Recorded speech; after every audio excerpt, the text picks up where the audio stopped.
noise.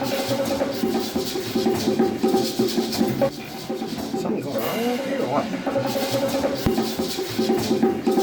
Alright, you gotta be kidding me.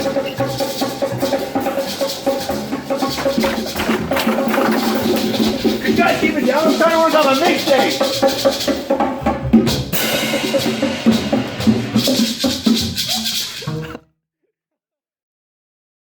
For Michigan Tech students looking to start an experimental jazz fusion band, the Rozsa Center band room is the perfect practice space. And when you're ready to mix your first album, the recording studio that's right next to the band room has all the software you need to do that. Unfortunately, by having these two rooms adjacent to each other, it does create a problem. This view here is of the partition wall looking into the studio from the band room. And the large window is a double pane window, but it does not provide much transmission loss of noise. Pictured here is the floor plan of the second floor of the Rozsa Center. Highlighted in yellow is the band room, and this section is the recording studio. It's separated by double doors leading out of the band room and then a single door entering the studio. This other room is an instrument storage space. The problem that our project sponsors Christopher Plummer and Josh Lohr are having is that noise from the band room is disrupting work that's going on in the recording studio. One of the first things we discovered was that the background levels in the recording studio were much higher than expected. This is due to the amount of electronic equipment they have in there, that everything has a cooling fan.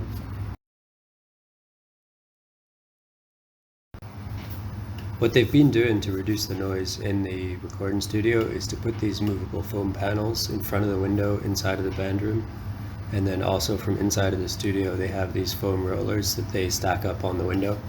When we were collecting data, we took measurements of sound pressure level with and without these panels so that we could compare the difference that they make. To make our sound pressure level measurements, we played white noise through speakers in the band room, and using the Larson Davis A31 SLM, we took a 2-minute average around the band room and then immediately went into the recording studio and took another 2-minute average to get the sound pressure levels.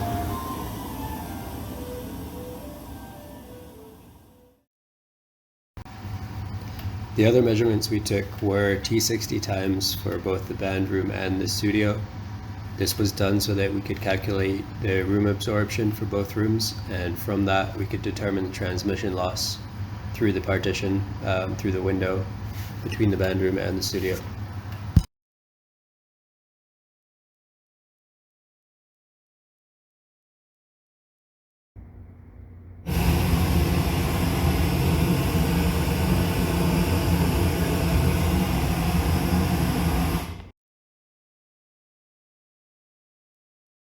This graph shows the transmission loss of the window in orange, and in blue that's the transmission loss calculated from having the foam panels in front of the window.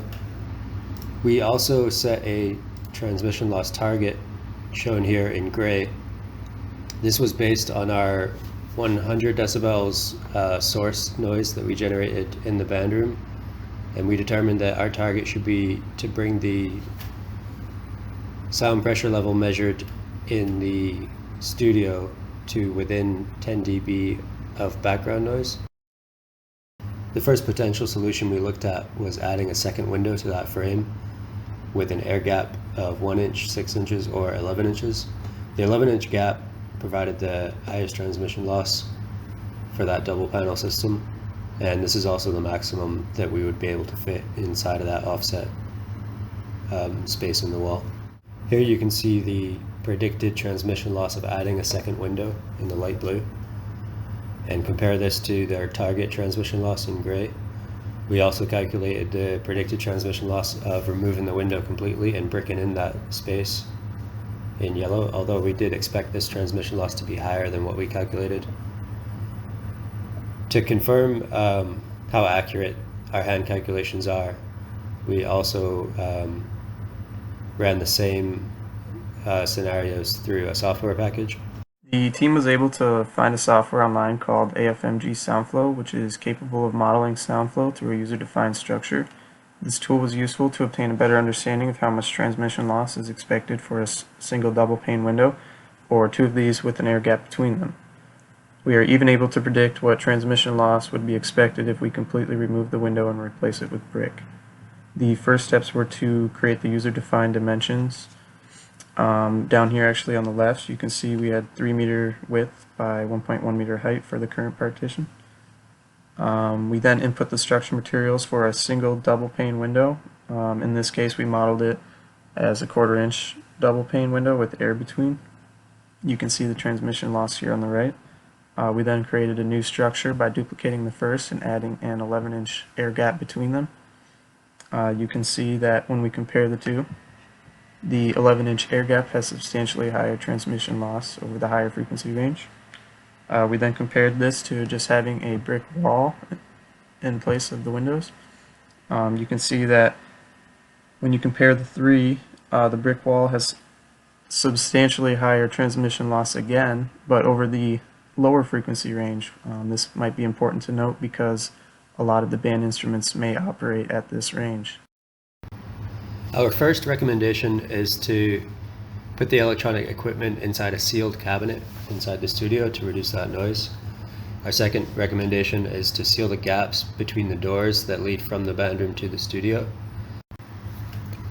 And finally, by either adding a second window or by bricking in that space completely, we believe we can increase the transmission loss enough to reduce the noise level in the studio to an acceptable level.